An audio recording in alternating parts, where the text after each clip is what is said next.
Salam saudara, senang sekali bisa bertemu kembali dengan saya Pendeta Aldo Wolman di channel YouTube saya.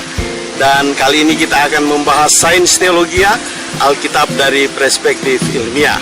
Kalau pada video saya sebelumnya, saya sudah membahas tentang bagaimana ketika ada pohon pengetahuan yang baik dan yang jahat, lantas juga ada pohon kehidupan.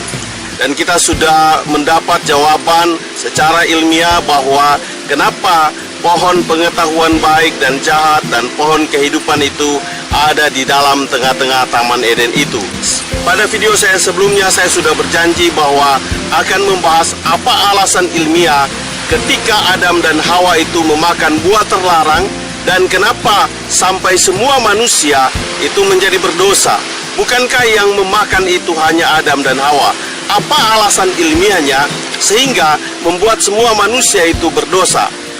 Ketika kita membahas tentang hal ini dan kita memberikan jawaban, yang terjadi tidak menyelesaikan masalah, tetapi malah menimbulkan masalah yang baru. Kenapa saudaraku? Karena kita menjawab hal ini dari sisi logika rohani. Hari ini saya akan menjawab dari sisi logika ilmiah. Mari kita akan lihat di dalam Kejadian pasal 2 ayatnya yang ke-16 dan 17. Begini bunyi firman Tuhan. Lalu Tuhan Allah memberi perintah ini kepada manusia. Semua pohon dalam taman ini boleh kau makan buahnya dengan bebas. Tetapi pohon pengetahuan tentang yang baik dan yang jahat itu, janganlah kau makan buahnya, sebab pada hari engkau memakannya, pastilah engkau mati. Saudara-saudaraku, dari ayat ini kita bisa melihat bahwa apakah memang Allah sengaja untuk membuat manusia itu mati? Apakah Allah sengaja menciptakan pohon pengetahuan yang baik dan yang jahat, lantas ditempatkan di dalam tengah-tengah Taman Eden? Apakah itu untuk membuat manusia berdosa? Dan apakah itu membuat manusia supaya mati? Ini hal yang harus kita lihat. Tetapi Allah sudah memberitahukan kepada mereka bahwa pohon pengetahuan yang baik dan yang jahat itu jangan kau makan buahnya. Ini adalah suatu larangan, dan larangan ini adalah suatu hal untuk ditaati oleh Adam dan Hawa. Jadi saudara-saudaraku, pemberitahuan itu adalah untuk supaya manusia ini jangan mati. Itu tujuannya. Dan hukum itu memberikan suatu ketegasan bahwa jangan melakukan segala sesuatu yang dilanggar, segala sesuatu yang tidak diperkenankan bagi manusia untuk dilakukannya. Itulah sebabnya Allah memberitahukan kepada mereka, bukan supaya mereka mati, tetapi supaya mereka tidak mengalami kematian. Dan saudaraku, ada begitu banyak pohon di dalam tengah-tengah Taman Eden itu yang memiliki buah, dan mereka bebas memakan itu. Tetapi ketika sudah berbicara dengan apa yang menjadi persoalan hukum, maka mereka dilarang untuk melakukan hal-hal pelanggaran sesuai apa yang dikatakan oleh Tuhan Allah. Allah sudah memberitahukan kepada mereka supaya mereka jangan memakan buah tersebut. Upaya untuk melarang itu adalah supaya mereka tidak mengalami akibat dari apa yang mereka lakukan. Oleh sebab itu, hukum itu memberitahukan kepada kita bahwa ada konsekuensinya ketika kita berbuat suatu pelanggaran hukum. Dan oleh sebab itu Tuhan memberitahukan itu kepada Adam dan Hawa. Tetapi apa yang terjadi? Mari kita lihat di dalam Kejadian pasal 3 ayatnya yang ke-6. Perempuan itu melihat bahwa buah pohon itu baik untuk dimakan dan sedap kelihatannya. Lagi pula pohon itu menarik hati karena memberi pengertian. Lalu ia mengambil dari buahnya dan dimakannya, dan diberikannya juga kepada suaminya yang bersama-sama dengan dia, dan suaminya pun memakannya. Ketika mereka mengambil buah itu, maka Hawa mengambil buah itu dan memakannya. Begitu juga dia berikan kepada Adam. Disinilah proses segala sesuatu terjadi tentang dosa yang terjadi kepada manusia pertama di bumi ini. Apa yang menjadi soal di sini? Sehingga Adam dan Hawa yang memakan, tetapi kita yang tidak memakan menjadi berdosa. Maka hal ini dapat kita lihat bahwa Ketika Hawa mengambil buah itu dan dia memakannya, diberikannya juga kepada suaminya dan suaminya memakannya. Maka Adam dan Hawa telah melanggar hukum yang sudah ditetapkan oleh Allah untuk jangan mereka makan. Dan ketika mereka mengambil buah itu, mereka memakannya. Ketika mereka memakannya, maka buah itu sudah bersatu dengan tubuhnya. Dan oleh sebab itu, saudara-saudaraku, mereka tidak bisa mengeluarkan buah itu dari dalam tubuhnya. Dan buah itu yang menyebabkan mereka berdosa.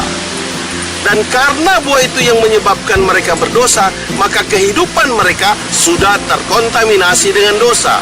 Artinya dosa itu sudah ada di dalam tubuhnya, di dalam dirinya. Dan dengan demikian, ketika mereka melahirkan anak, maka anak yang dilahirkan itu menjadi berdosa dan keturunannya menjadi berdosa. Kenapa? Karena buah itu bersatu dengan tubuhnya, dan ketika mereka melahirkan anak, maka itu dilahirkan dari tubuh yang berdosa. Jadi hubungan itulah yang membuat saya dan saudara menjadi berdosa hari ini. Kenapa? Karena Adam dan Hawa memakan itu menjadi bagian dari tubuhnya, menjadi bagian dari hidupnya. Ketika Adam dan Hawa melakukan hal itu, maka saya dan saudara menjadi berdosa. Hal itu tidak bisa dihilangkan. Kenapa? Karena tubuh yang berdosa melahirkan keturunan yang berdosa. Dan oleh sebab itu saya dan saudara menjadi berdosa. Walaupun kita tidak memakannya, tetapi kita adalah hasil dari Adam dan Hawa. Mari kita lihat proses ketika mereka memakan ini. Pada bagian ayat ini dia mengatakan begini. Hal yang pertama dikatakan adalah perempuan melihat. Proses menjadi mereka berdosa itu lewat tahapannya. Pertama, Hawa melihat buah itu, dan ketika dia melihat buah itu, maka dikatakan buah itu sedap untuk dimakan kelihatannya. Dan disinilah saudaraku bahwa matanya ini sudah terkontaminasi, atau matanya ini melihat sesuatu yang bukan menjadi miliknya. Maka ada persoalan terjadi di sana. Pertama, matanya terlibat di sana. Yang kedua, seleranya terlibat di sana. Sedap kelihatannya. Ada dua, adalah selera. Maka ketika dia melihat buah ini, maka ada kesimpulan baginya bahwa buah ini sedap kelihatannya. Mata dan seleranya sudah terganggu dengan apa yang bukan menjadi miliknya. Mata dan seleranya sudah terganggu dari hal apa yang dilarang oleh Tuhan untuk mereka makan pada waktu itu. Lagi pula pohon itu menarik hati. Jadi hatinya juga sudah tertarik dengan hal yang bukan menjadi miliknya, memberikan pengertian. Maka otaknya juga sudah tertarik dengan apa yang bukan menjadi miliknya. Ketika matanya sudah terpengaruh, seleranya terpengaruh, hatinya terpengaruh, pikirannya terpengaruh, maka tangannya bekerja mengambil buah itu. Dan ketika dia sudah mengambil buah itu, maka dia memakannya. Dan saudara-saudaraku, inilah persoalan yang terjadi dosa kepada Adam dan Hawa. Dia mengambil buah itu, maka tangannya juga terlibat di dalam dosa ini, saudaraku.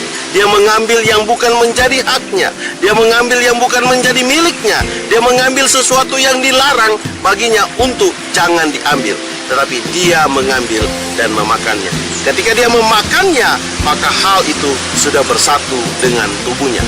Ketika buah itu diambil dan mereka makan, maka buah itu sudah berkurang. Mereka tidak bisa tempelkan lagi ke pohon itu. Dan itu adalah bukti hukum di mana mereka melanggar akan perintah Allah, melanggar akan apa yang Allah larang kepada mereka yang bukan menjadi hak mereka. Ketika sudah dimakan, maka buah itu bersatu dengan tubuhnya, sudah ada di dalam dirinya, sudah ada di dalam hidupnya, dan sudah masuk ke dalam darahnya. Mereka tidak bisa keluarkan itu lagi. Dan tubuh yang sudah memakan itu menjadi berdosa. Dan ketika mereka melahirkan keturunan, maka tentunya keturunan yang dilahirkan ini menjadi keturunan yang berdosa. Kenapa? Karena dihasilkan dari tubuh yang berdosa. Itulah yang menyebabkan saya dan saudara menjadi berdosa sampai hari ini. Jadi hubungan keterikatan kita dengan Adam dan Hawa tidak bisa diputuskan. Kenapa? Karena mereka sudah memilih yang bukan menjadi bagian mereka, dan mereka sudah mengambil yang bukan menjadi hak mereka, dan mereka memakan itu. maka timbul pertanyaan, kenapa Allah tidak mencegah mereka saat itu juga? Saudaraku, Allah bisa melakukan itu, tetapi Dia tidak melakukannya. Kenapa? Karena saya dan saudara hidup di dunia ini bukan seperti robot. Allah memberikan kepada kita pilihan, di mana kita bisa memilih antara baik dan jahat, dan kita bebas untuk melakukannya. Resikonya kita yang akan menanggungnya. Dan oleh sebab itu, maka kita di dalam dunia ini diperhadapkan oleh pilihan-pilihan di mana kita harus menentukan apakah kita harus menjadi taat atau tidak menjadi taat. Allah tidak menciptakan robot, tapi Allah menciptakan manusia, yang di mana manusia memiliki pikiran, kehendak, hati, kemauan, dan lain sebagainya. Itulah sebabnya Dia memberikan kebebasan kepada manusia. Manusia sudah memilih untuk berdosa. Manusia sudah mengambil yang bukan menjadi haknya, maka akibat dari perbuatannya itu dia yang menanggungnya. Sama dengan sekarang, saudara. Saudara boleh memilih untuk tidak melakukan kejahatan, tapi juga saudara bisa memilih untuk melakukan kejahatan. Tetapi apapun pilihan saudara, maka saya dan saudara yang harus menanggungnya. Itulah konsep dan sistem Allah berlaku di dunia ini bagi saya dan saudara. Dan oleh sebab itu, saudara-saudaraku, mari kita tidak melihat Allah itu sebagai Allah yang kejam, tetapi Allah yang penuh kasih, Allah yang penuh pengertian, memberikan kebebasan kepada saya dan saudara. Jika saya dan saudara tidak diberikan kebebasan untuk melakukan apa yang kita mau, apa yang kita ingini, kehendak kita, ini adalah pilihan bebas kepada semua manusia, maka saya dan saudara akan menjadi robot yang serba diatur. Dan tentunya kehidupan yang serba diatur dan dibatas-batasi, di mana kita tidak memiliki pilihan untuk melakukan. Kalau itu Tuhan lakukan, maka Tuhan itu bukanlah Tuhan yang baik. Kebaikan Tuhan itu terjadi ketika Dia memberikan saya dan saudara kebebasan. Kebebasan yang kita nikmati hari ini, itu adalah pemberian Allah atas hidup saya dan saudara. Saudara bisa memilih taat untuk kepada Tuhan, tapi juga saudara bisa memilih untuk tidak menjadi taat. Tapi saya mau katakan, mari kita menjadi taat kepada Tuhan. Karena Tuhan yang menciptakan kita, Dia yang bertanggung jawab atas hidup kita. Dan sampai hari ini kita mengenal bahwa Adam dan Hawa mengambil yang bukan menjadi miliknya. Dari saat itu kita mengenal sampai hari ini bahwa Adam dan Hawa melanggar perintah Allah, melanggar apa yang difirmankan oleh Allah kepada mereka. Jadi ketika saya dan saudara menjadi berdosa, maka itu bukanlah suatu hal yang dipaksakan, tetapi itu adalah suatu bentuk dari kenyataan terhadap hidup saya dan saudara. Saudara boleh mengatakan bahwa ini tidak pantas untuk kita terima, tapi saudaraku, percayalah bahwa bisa saudara mengatakan demikian kalau saya dan saudara bukan keturunan Adam dan Hawa. Sepanjang kita masih keturunan Adam dan Hawa, maka sepanjang itu kita juga menerima akibat dari perbuatan mereka. Kenapa? Mereka yang berbuat, kita yang salah, karena kita terhubung dengan mereka sebagai keturunan mereka. Dan dosa itu, itulah yang disebut sebagai dosa keturunan.